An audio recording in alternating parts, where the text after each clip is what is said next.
Hi children, in the last class we discussed about two main sources of our food, and almost all the food we normally take comes from either from a plant or from an animal. So we call plants are the main source of our food, or plants and both plants and animal constitute the main food of our main sources of our food. And today we think more about the plant sources. And we know that plants provide us with the fruits, vegetables, then grains or cereals, pulses, etc. So these all items are from the plants. And today we discussed about which of the grains are having more nutritive value, or what is meant by sprouts. Okay, with some items are ready in front of you, and here in the first vessel you can see some moong, and this is very hard, so we cannot directly eat this. Okay, we cannot directly cook this also, and if you want to cook it, we want to make it soft. For that we need to add some water into this, and we have to keep this for a long time, 7 or 8 hours. Then if you cook, it will become very soft very quickly. We can change into very soft, and we can make out different food item with the help of this. This is having this is a very good item. Okay, and the same moong, this is dipped inside, or it is soaked in water for a long time. I soaked for 7 or 8 hours. This is very soft. We can directly eat this. It won't have much taste, but it is having very high nutritive value. So we can include these type of soaked items in our diet, so that we will get more nutritive food, or that is very good for our health. This is having more nutritive value. Okay, this is soaked item, and if you soak it for a long time, and if you open this, you can see the small growth inside, and inside the seed you can see a small growth. You see a small growth inside, and this started sprouting. Sprouting means a small plant, a cotyledon.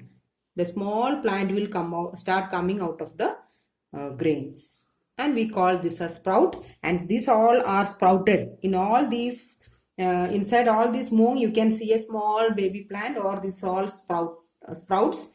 The sprouts will give more nutritive value. And in this vessel I soaked this chana bean inside some water, and this is now it is very soft, and eat it directly, and it is not having much taste, but it is having very high nutritive value. And if you add these type of sprouts items in our daily diet, that will give you more nutritive value, and that will be a very good food item for your body. So this way you can soak the items in water for 7 or 8 hours. Then we can cook the item, or we can directly, without cooking, we can directly eat it. That will have more nutritive value. Okay, and we can sprouting can be done very easily.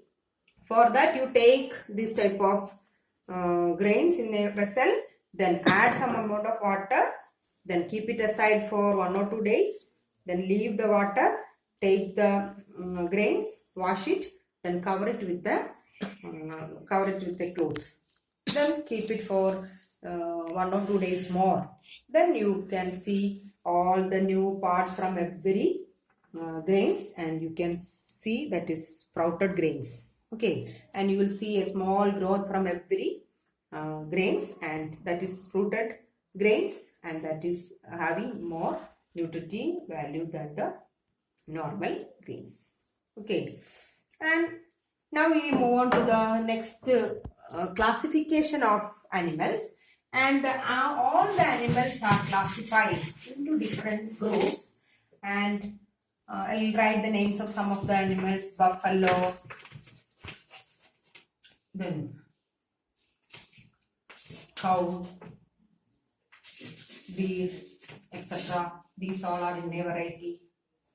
And these animals, buffalo, cow, deer, and what are the types of food they eat or type of food they take?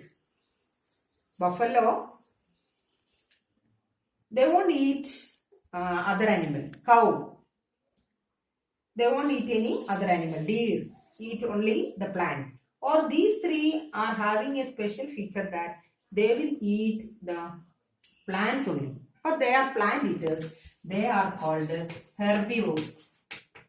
Herbivores. They eat only plants. They don't want any flesh of other animals. They won't run after any animal for the food. They need only grass. They are called herbivores. And there is another set of animals, tiger, wild type, lion, leopard. These animals eat the flesh of other animals. They are called flesh eaters. They run after the other animals for their food. And they are flesh eaters. They are called carnivores.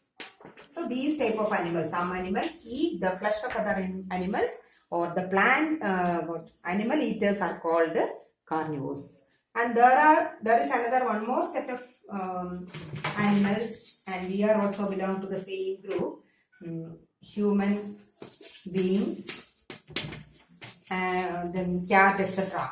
These animals eat the plant as well as animal. We eat both plants and animals. Okay, we eat vegetable, we eat what flesh of the or meat, we eat the animal as well as the plant. Okay, and we are not plant eaters only. We are not flesh of other animal, or we eat or not only the meat of other animals. We eat both plants and animals, or we depend on both plants and animals for our food. And these type of animals, or we human beings as well as cat, these type of animals are called omnivores. Omnivores. So these are the three